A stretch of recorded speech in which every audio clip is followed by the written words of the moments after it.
Welcome to the Salmon Runs YouTube. Enjoy the video. You start by opening System Settings and navigating directly to Lock Screen. This is where Screensaver timing lives. Once there, locate Screensaver or Screen Lock settings and focus on the delay controls. This controls when the saver activates. You do this because the system separates display sleep from the saver. Changing one doesn't always change the other.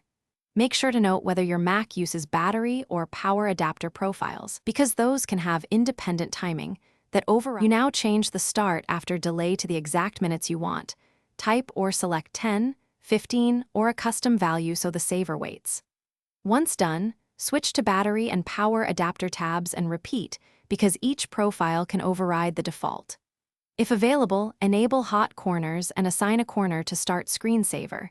This gives you an instant trigger when the delay isn't convenient. Also make sure require password.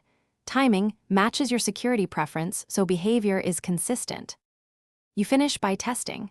Wait the set time or use the hot corner to confirm the saver starts as expected. If it doesn't, first close System Settings and reopen. If that fails, restart the Mac to clear cached preferences. Make sure no third-party app, like a display manager or energy utility, is forcing its own timing. Quit those and try again.